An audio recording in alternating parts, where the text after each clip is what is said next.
Մենք խաղաղ էինք մեր լեռների պես, դուք հողմերի պես խուժեցիք վայրակ։ Մենք ձեր դեմ ելանք մեր լեռների պես, դուք հողմերի պես ոռնացիք վայրակ։ Բայց մենք հավերժ ենք մեր լեռների պես, դուք հողմերի պես կկորչեք վայրակ։ Ազատամարտը ազատամարտիկների հուշերում, հաղթական ճանապարհի ծանր ու դժվարին դրվագներ ականատեսի աչքերով։ Այսուհետ մեր եթերում պատմում են նոր ժամանակների ֆիդայիները։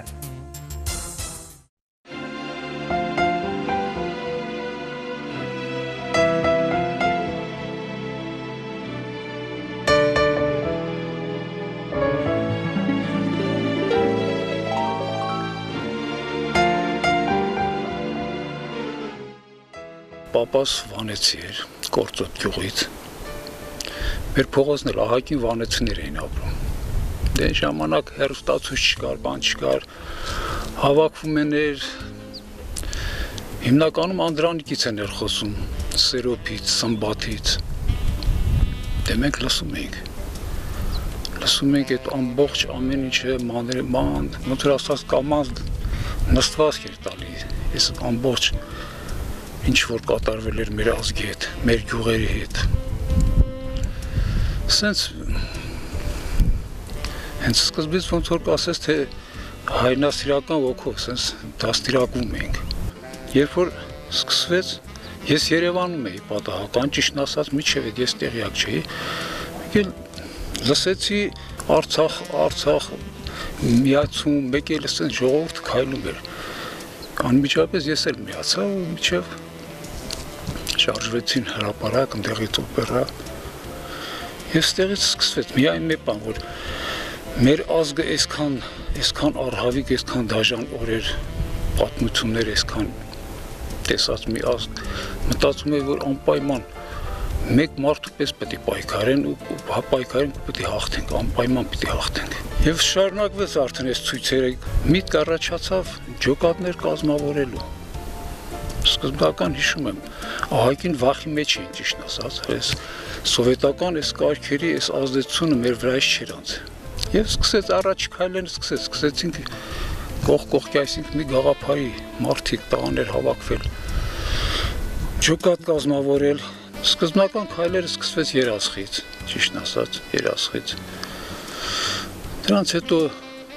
մեկնեցինք Գորիսի տարածքը, Արավուս, Տեղյուղ, Կորնիձոր։ Դրանց հետո անցանք Բերթաձոր մենք և Եղցահողում եղանք, և Կիրովի անվան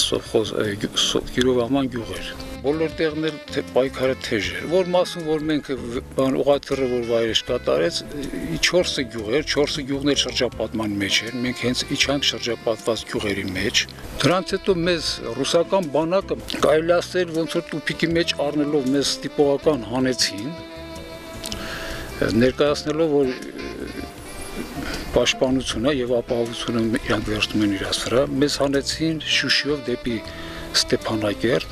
Մի քանի օր հետո 4 գյուղներ ռուսական զորքը մտավ թուրքական ամոնի հետ և գյուղեր հենց իրենց բնակիչներով գրավեցին։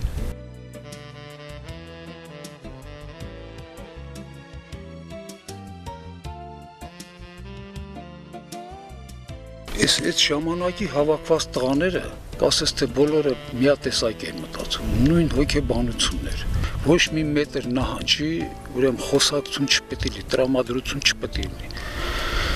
Նահանջ մենակ մեր դիակի վրայով։ Այս հոգեբանությամբ էլ մենք ուրեմն մտել ենք առաջիկից ընդհանուր պայքար էր, համազգային պայքար, համահայկական պայքար էր։ Եթե Ղարաբաղը չլեր, մենք այս ժամանակ էլ մտածում ենք, որ կարող է և Հայաստանն էլ չլինի, որտեղ ժամանակներ շատ բարդ էր, ոչ մեկ չէր կարող կանխորոշել, թե ինչ կկատարվի, ինչ ճակատագիր կունենանք մենք։ Դրա համար էլ բոլորիս նպատակը մենակ մեկն էր, կամ մեռնել առանց 1 մետր զիջելու, կամ պայքարի շնորհիվ հաղթել։ Պատերազմը իհարկե անխուսափելի էր։ Մենք մտանք պարտադրված պատերազմի մեջ։ Մենք մեր կամքով պատերազմ ոչ մեկս էլ չէր ցանկանում։ Մեր ցանկությունը խաղաղ ձևով հետ տվասվեր։ Էս էր, մեր ցանկությունը էս էր, առանց պատերազմի, առանց սպանությունների։ Բայց քանի որ պարտադրված էր, պարզ էր, որ մենք պետք է ճիշտ ձևով մտնենք պայքարի մեջ։ Եվ ճիշտ էր, որ հաղթանակ բերեց։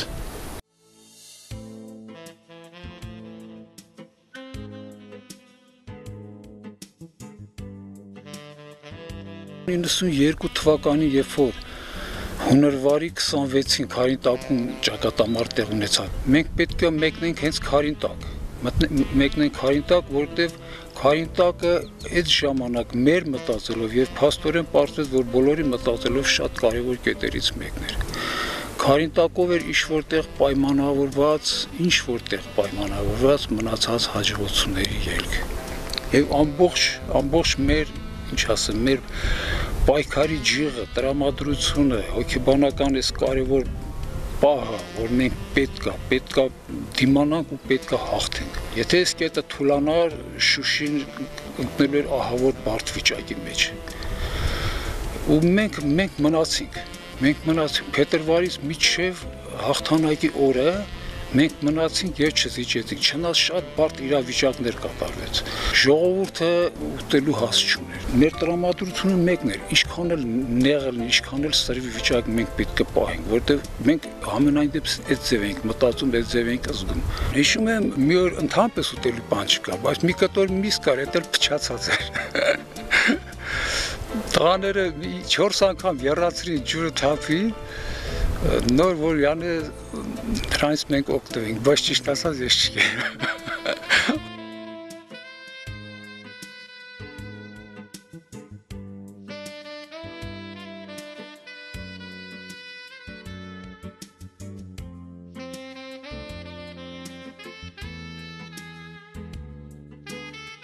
Հումորը շատ դեպքեր եղել, Ֆիզուլիում ենք, Ֆիզուլի տարածքում էինք, արդեն 94 թվականին, ապրիլի մեջ էր։ Ես այդ ժամանակ ճակատի պատասխանատու, այսինքն ով որ մտնում էր ճակատ, տվյալ օրերի ընթացքում ինքը այս պատասխանատվություն վերցնում էր իրար, այսինքն տրվում էր իրար, ոչ թե վերցնում, տրվում էր իրար վրա։ Շատ ահավոր օրեր էր, անձրևային, սենց ձուն, կիսա, անձրև, սենց ցեխի մեջ, ցեխակոլոր, սենց ու չենք քնե, արդեն երրորդ սուտկան չենք քնե, այս ռացիանի մոտնա, վերջը, մեր ընկերներից մեկին ասեցի, մի րոպես ռացիան վերցու քո մոտ, քո բուշնատի տակ պահի, որ անձրևից չթրջվի, մի 15 րոպե ես գոնե աչքերս որ փակեմ, ես կթարմանամ, ես գիտեմ իմ բնավորություն։ Այդ 15 րոպե այսպես ես յանը, այդպես բների պես բան ենք սարքել, այս կուչեկած նստած քնում ենք։ Այս այդ մեր ընկերոջանու ցոլակ Բաղրամյանից ցոլակն էր, մոռացել էր որ ռացիան իր բուշնատի տակ է։ Եկել ընդից բազայից կապ են պաշտպանում Պավլիկ բանին, կենտրոնին, Էսի որ ասին Պավլիկ կենտրոնի, ինքը իմացավ թե իր շորերի տակից մեկը խոսած։ Մի հատ ինձ վեր թռավ, մոռացել էր որ ռացիան անե։ Այդ պահին ինչքան որ ասենք մենք այդքան հոգնած էինք, բան ենք, դες թարմացանք, չէր լուսաբաց հատից աղաց։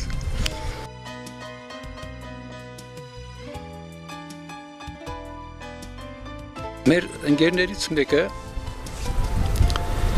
գորը հետագայում զոհվեց, ես խրամատ ենք հանդում, փոքր այսպես բլուր էր։ Ոչ մի հետ չկա, որ ժամանակին ես բլուրը փաստորեն գերեզմանոց էր եղել։ Հիմա մտնում ենք գերեզմանի մեջ քնում ենք, էլի։ Ես չեմ քնում, չեմ մտնում, բայց ճարահայտած ասի, լավ, երկու հոգի հազ ենք տեղավորում, կողքի, ավել մարդ չի տեղավորում։ Մտանդ է ուրեմն քունս հազիվ էր տարե, մեկ էլ տնամ կրնի մի 35 տարեկան մի կին։ Են հին շորերով, հին տարազով, այդ գերեզմանոցի տրանտեմը քնած տեղ, հա, կանգնած։ Ես զարթնեցի, թե մի քիչ ճիշտ ասած հանկարծակ եկա, բայց որ շատ եմ հոգնած, ասի չի պետք է քնեմ։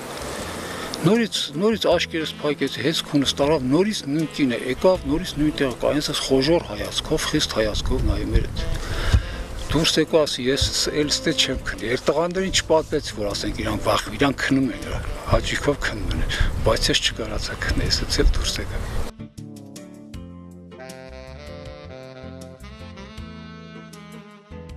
Մենք ասում եմ 3 ամսից ավել հենց Շուշի անմիջապես այդ ասեմ, անմիջապես հենց Շուշի ժարի տակ էինք, սահման չկար, մի գիծ էր ասենց ոնց որ, ես թուրքերն են, մենք ներքև ենք։ Մեզ ճիշտ ասած այնքան մի պահ այնքան հեռու էր թվում Շուշին մեզանից։ Եվ այն մայրուղին լաչին մեկ էր Շուշի կապող Ստեփանագերտ,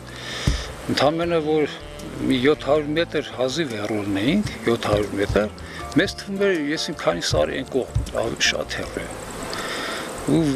ոնց որ մի երազանքի մեջ էլի մի օր ստացվի որ մենք հենց այդ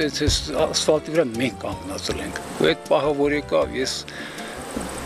բեմպեներով որ էլանք դուրս եկանք այդ ամսի 8-ին էր։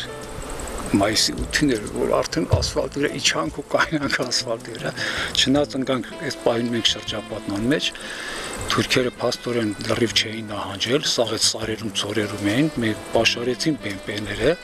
5 հատ բեմպեր, կիսա պաշարման մեջ ընկանք, մի կերպ նահանջեցինք, բայց ամսի 9-ին արդեն մենք Շուշիում ենք առավոտ հակող։ Ինչ ասեմ, ուրեմն պատկերացու մի անիմաստ պատրոն կրակելու դեպքում միշտ պատժել եմ տաների։ Բայց երբ որ մենք մտանք Շուշի, ասենց մեկ էլ Բերլինի ուրեմն գրավումն է, այդ պահն եմ հիշում, որ օդ են կրակում ուրախությունից։ Ամբողջ երկինքը պատկերացնում ես լրիվ ուրեմն գնդակ էր, ավտոմատի, պուլեմյոտի, այս մանասման լուսարձակ տրաշտրիշի կոչված այս բանը։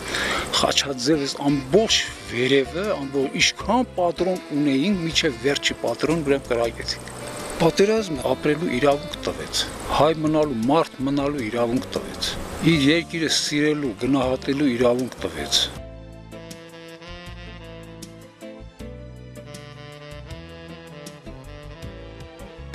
Մենք անկեղծի որ ենք, առանցի վիճակ, ուխտել ենք ծառայել, երկար ժամանակ, Պարսկաստանի խորքից եկավ մեկ նամակ, գնում ենք բարով, կուշանանք տարով, այրուն սուրուր, պատերազմի դաշտ, կսպասեն մեզի,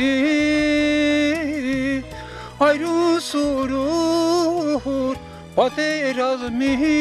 դաշտ, կսպասեն մեզի։